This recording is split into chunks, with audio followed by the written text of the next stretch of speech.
Amen. I want you to picture this with me. Picture a family farm, the long gravel driveway, a weathered red barn, a white farmhouse with this beautiful big kitchen window that overlooks the fields. It's the kind of place where the days are measured by the chores and the seasons are measured by the color of the fields. On this farm, there are two boys, two brothers, and they grew up with dirt under their fingernails and sunburns on their neck. And when work is done, or at least mostly done, they find their own fun.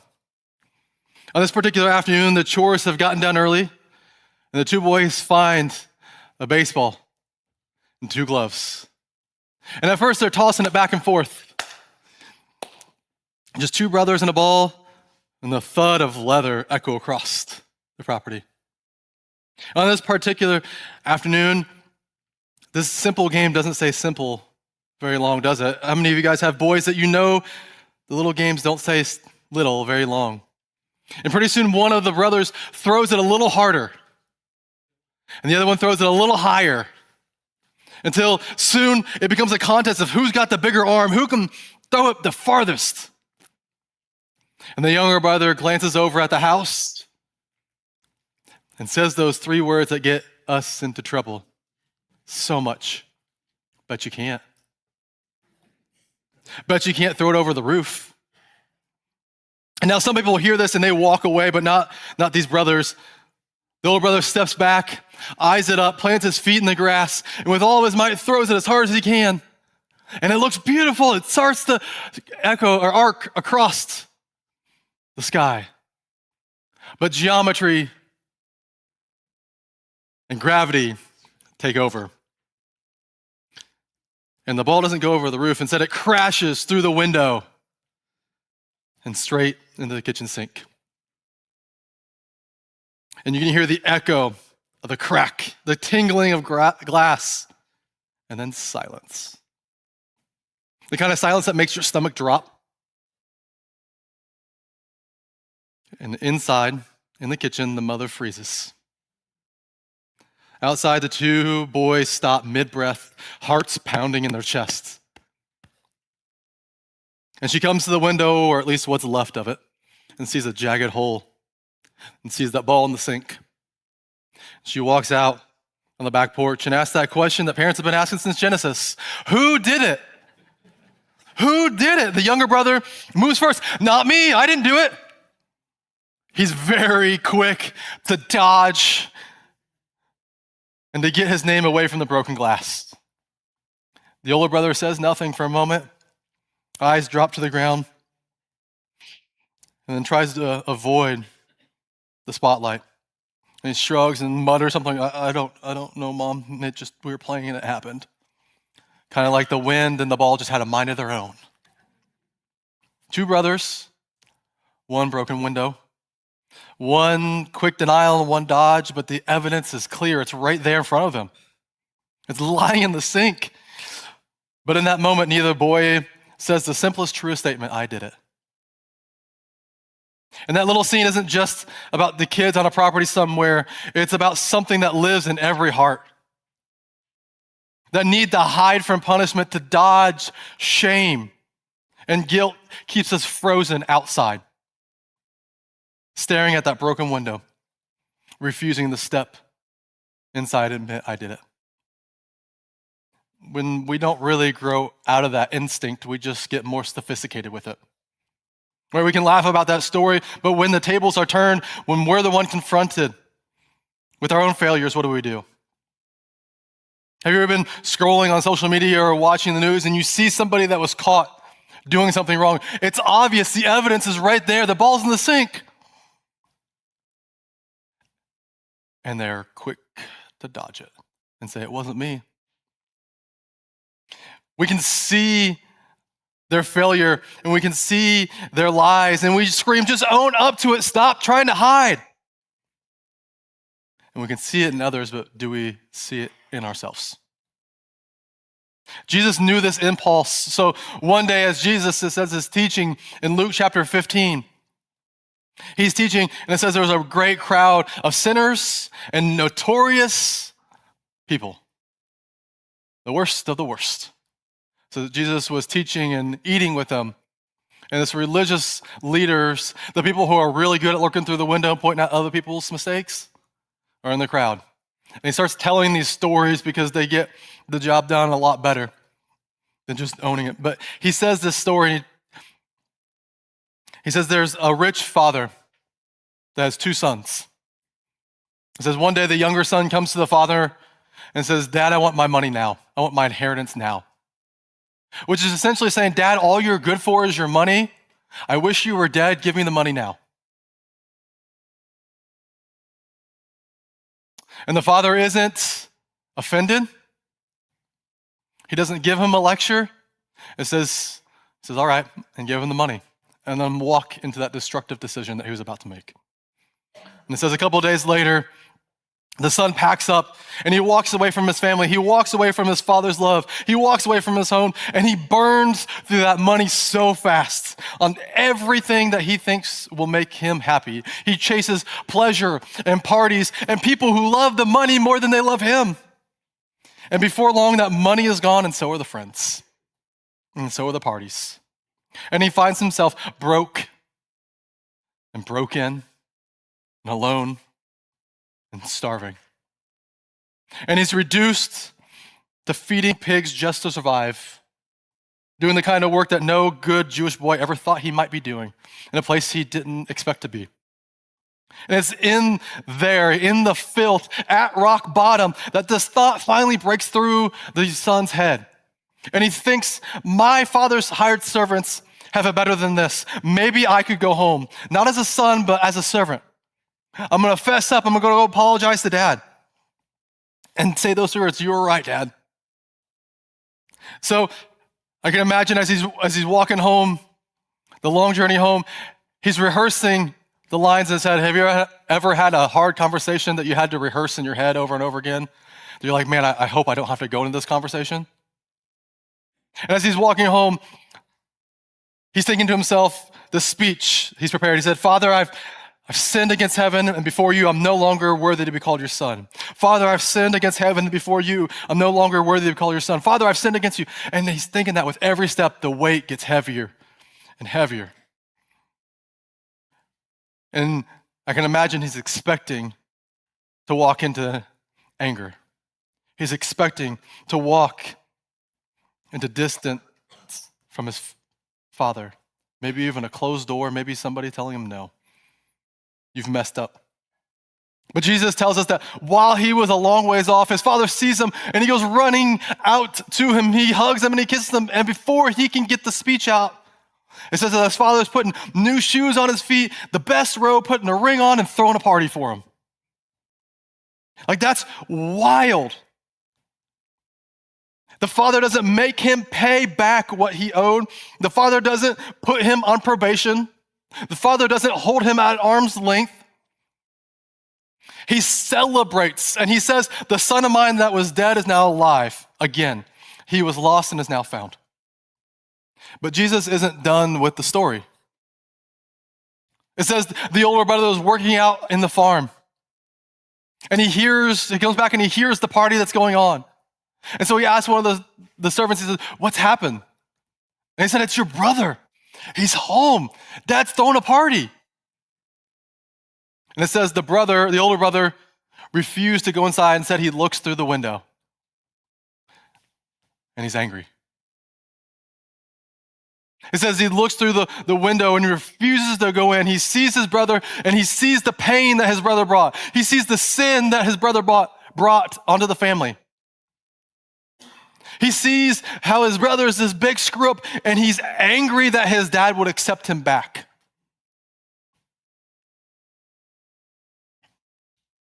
And he sits outside watching.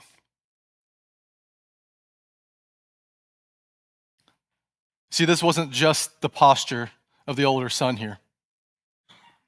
It's also the posture of David in 2 Samuel 12.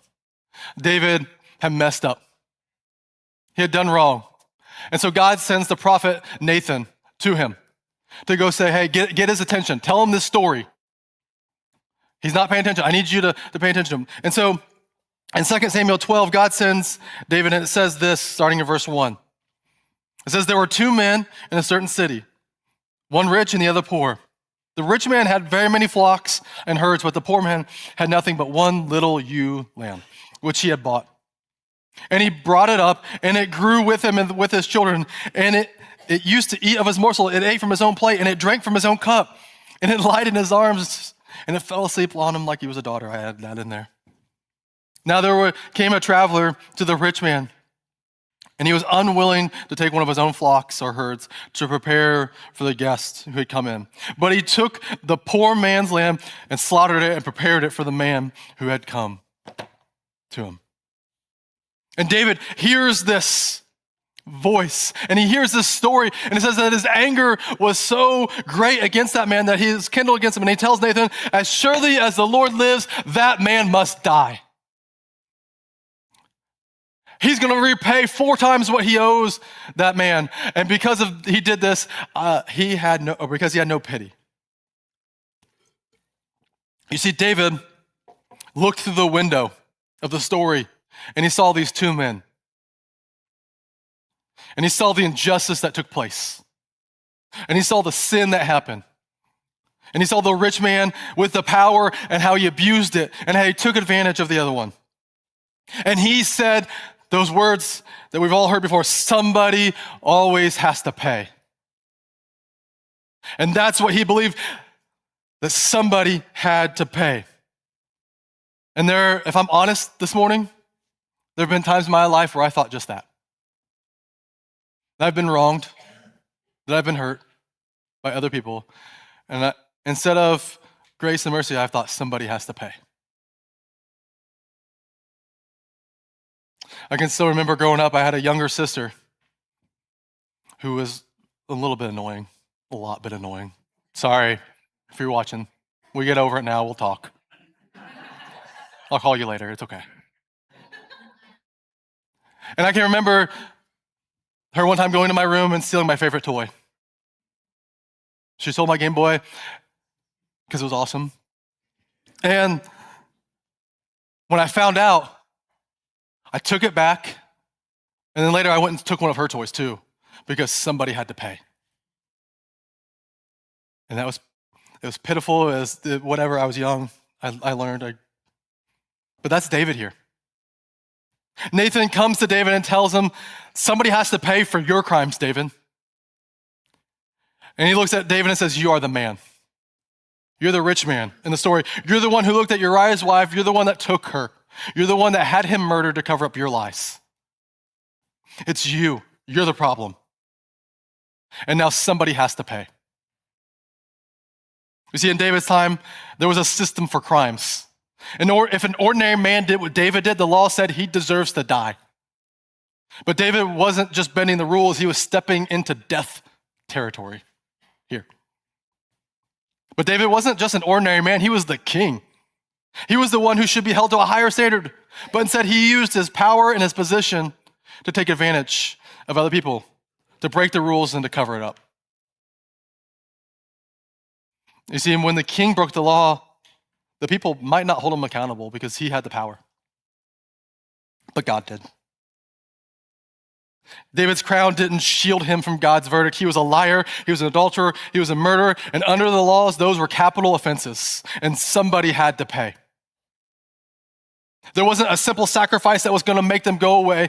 David deserved death in this situation.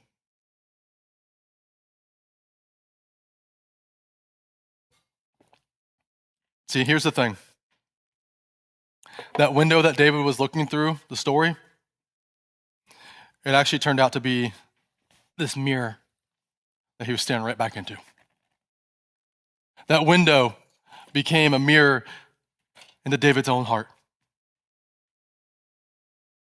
The story that he thought was about that man, the story that he thought was about the brothers, the sinners out there, was actually about them. And if we're honest, many times that's us too. Because the windows, it shows us their sin, but the mirror shows us our sin. When we stare through the window, we see the injustice that's happening out there. We see everything wrong out there. But when we stand in front of the mirror, we see what's wrong in here. The window shows us what's broken. The mirror shows us who is broken. Not too many amens there. The window shows us what's broken. The mirror shows us who is broken. The mirror causes us to look at ourselves and see what we've actually done. And it causes us to critically examine ourselves. And causes us to do what Jesus told us to do in Matthew 7 when he says, first take the log out of your own eye, and then you'll see clearly to take the speck out of your brother's. And that's exactly what happened to David. Exactly what happened to the older brother. At first, David is looking through the window in Nathan's story. And he sees the rich man stealing from the poor man, and he's outraged, and he says, that man must die. But when Nathan says, you are that man, that window suddenly becomes a mirror, staring right back into his soul. And he realizes the story isn't about that man out there, it's about the man in here. The same thing happens with the older brother in Jesus' story. He's standing outside, he's looking through that window at the younger brother. And he's angry that his father would throw a party for someone who wasted everything, who messed up so much. But the father says, came out to the older brother, and he pleads with him, and he says, son, you're always with me. Everything I have is yours. Come celebrate. And suddenly, the window becomes a mirror. And the story isn't about the brother's failures. It's a story about his own resentment and his pride and his self-righteousness. And that's the trap we can fall into. Because the longer we look through the mirror, or the longer we look through the window, the more we justify what we see in the mirror. The longer we stare at someone else's failures, the easier it becomes to excuse our own sins. We tell ourselves our resentment is a righteous anger. We tell ourselves our pride is just having standards. We tell ourselves our self-righteousness is us being consistent or having integrity, and we can turn the window into a shield. So long as we can point at someone else's sins, we never have to deal with our own. But grace and mercy doesn't work like that. It doesn't ask us to compare ourselves to the brother who wasted everything. It doesn't ask us to compare ourselves to the king who was an adulterer and a murderer. It asks us to look in the mirror and see what we actually see. Like Michael Jackson said, I'm starting with the man in the mirror. Grace asks us to look in the mirror and see who's actually looking back at you.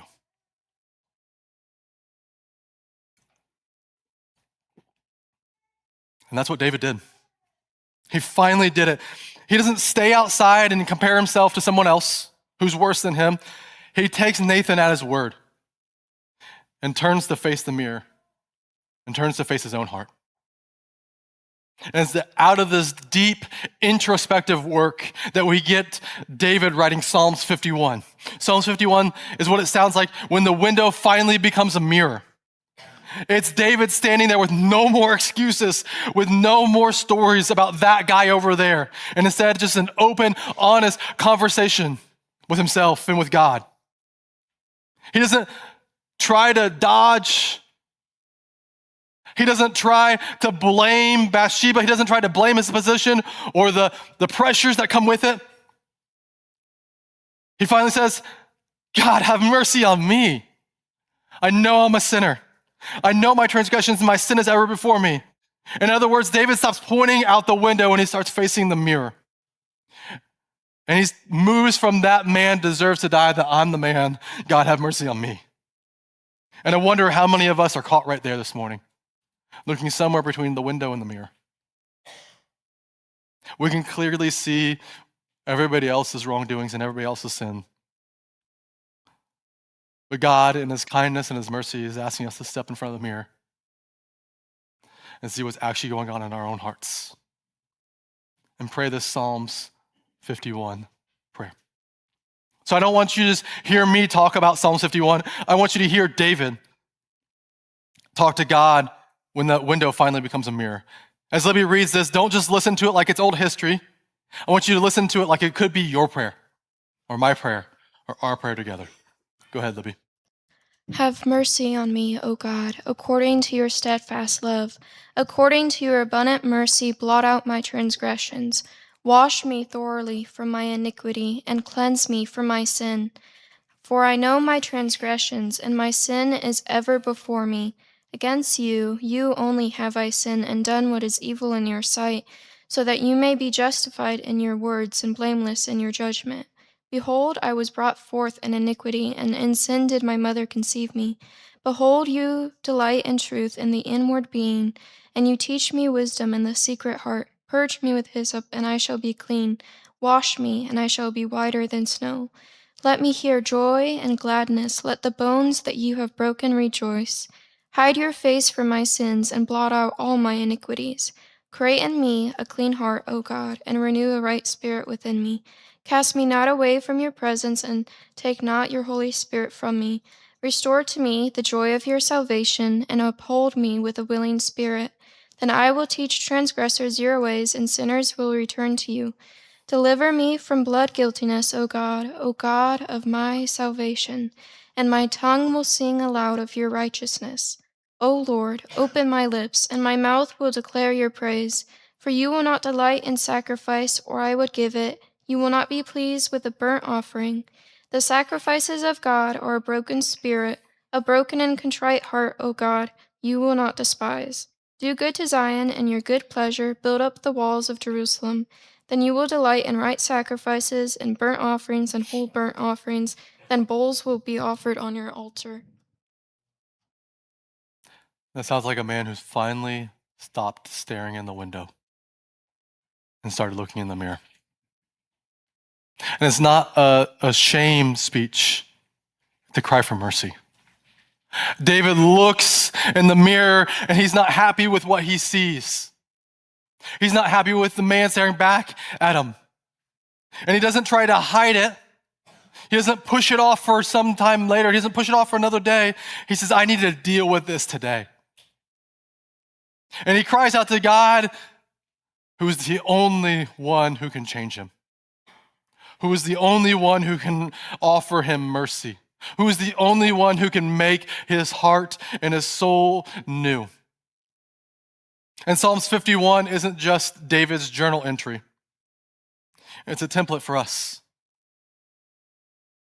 It's what it sounds like when any son or daughter of God finally says, I did it, I broke it, I messed up, my sin is ever before me.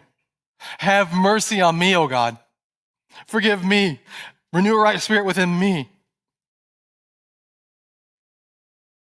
So what happens next for that person that's like David? What happens after the mirror shows us the truth? And we finally tell God, I did it. Psalms 51 shows us that confession is not the end of the story, it's the way home. David's way back home didn't start with a good deed. It started with being honest with God. The way back home for us doesn't start, or the way back home on the farm doesn't start with fixing the window. It starts with the boys telling the truth. On that farm, if we go back to it for a minute, with the broken window, the two brothers standing there in the yard, when we left them, they were frozen in the grass, hoping that time would just heal and they would just move on. But confession changes that story. After the crash, after the questions, the brothers scattered to opposite sides of the farm, and the older brother in the barn is kicking the hay bales going, I wish I would have never thrown that ball. The younger brother is on the porch rehearsing in his head and telling himself how this wasn't his fault. But the older brother can't shake what's happening in his heart. He can't shake what's going on. And so he starts walking back towards the house. And somewhere between the barn and the house, he starts rehearsing the speech in his head. And as he walks up the stairs and walks to the doorway, he freezes for a second. And in that moment, he can run or he can face the man in the mirror. With a quiet, shaky voice, he goes, Mom, I did it. I threw the ball. I broke the window, and I lied. I'm sorry. And the mom sitting at the table looks up, and two things happen at almost the same time. At first she says, yes, you did do it, and you lied about it. She doesn't try to hide it. She doesn't try to sweep it under the rug. By the same time, she stands up and walks across the room. She doesn't stay seated, and she hugs him. She says, you're my son. We'll deal with the window. Thank you for telling the truth. I love you. The younger brother stands at the doorway and sees what's happening and sees his older brother step out of the darkness and into the light and back into the relationship. Because he realized the only thing on the window wasn't the only thing broken on that farm. His heart was too. And he's willing to step up and face the man in the mirror and say, hey, I did it. It was me. That's the gospel right there. See, we all have broken windows in our lives.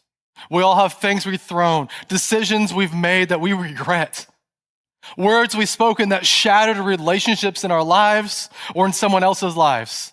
We all have those moments where, like the older brother or like the brother, we rush in and we say, it wasn't me.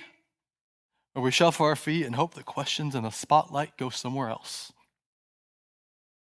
But the God who met David in Psalms 51, the father who ran out to the younger son and walked out to the older brother, is the same God standing in front of us today. Standing at the doorway of our life saying, come on in. Tell the truth. Let me forgive you. Let me make you new. Let me restore this relationship. See, here's the good news, is we have a loving Father who restores, who creates in us a clean heart and a right spirit before him. The window in the story was still broken. The consequences may be real, but in Jesus, our verdict is not you deserve to die. Our verdict is you are my son, you are my daughter, you are forgiven. Come home. So here's the question I have for you today, is will you keep pointing at the window, or will you finally step to the mirror and say, it's me, I'm the problem? Are you going to stay in the yard pointing at somebody else's broken window? Or are you going to walk into the house and stand before God and say, I'm broken, fix me, do your work? Have mercy on me, O God, and let him meet you with grace and mercy that he's ready to give. Today, if you're standing in the yard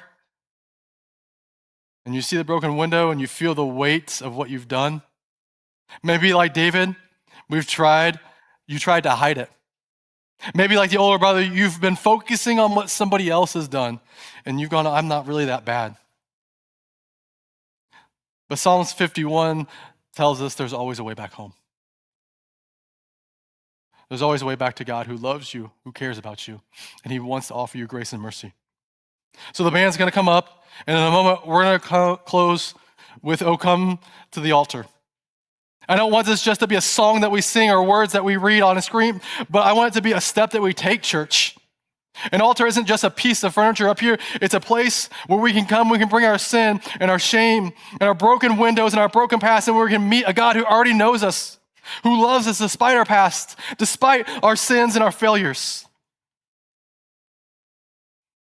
Some of you, if you're honest, you're more like the younger son in the story. Not even sure if God would ever want you back. And I want you to hear this morning. In Jesus, God has already done what David couldn't do for himself. Someone had to pay the price.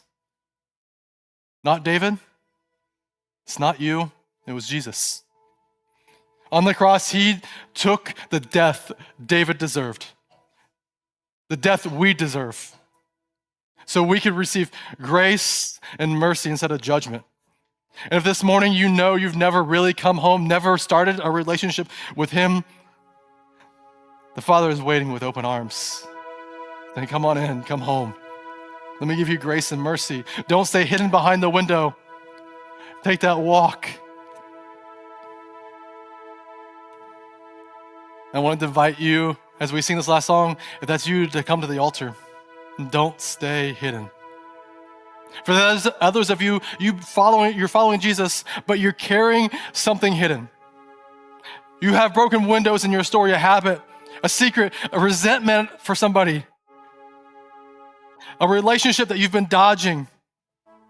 You see, Psalms 51 isn't just for David, it's for us too. Have mercy on me, O God. Create in me a clean heart. Renew a right spirit within me. God, do it again in me. If you know God's holding up a mirror to you today, this altar is for you too. It's a place to confess, to pray your own Psalms 51, to move from that man deserves to die to Lord, I've sinned, have mercy on me. Don't ignore that nudge today.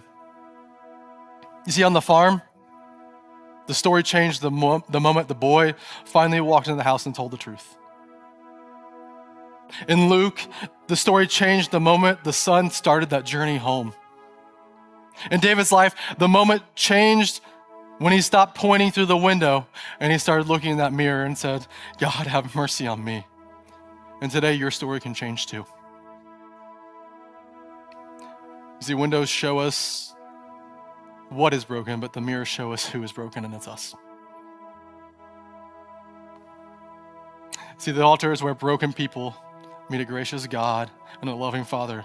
So as we sing, we'll come to the altar this morning. I'm inviting you, whether you need salvation or you need to confess and be restored, to step out, to come forward, and let today be the day you come home. Would you pray with me? Heavenly Father, thank you for real stories like David, where you extend grace and mercy even when we don't deserve it. And God, thank you for doing the same thing to us today. I pray if there's somebody here this morning that has yet to come to you, that you would give them the courage to take that step, to start this relationship with you today, to come out of hiding. God, I pray for the one in here that needs to come to the mirror, to have this honest conversation with you. Would you help us to have this, to be truthful with ourselves and look at the brokenness inside of us instead of crying out and saying that person must die. Help us to cry out for mercy. God, would you create in us a new heart? God, would you renew a right spirit within each one of us this morning? And it's in Jesus' precious name. Amen.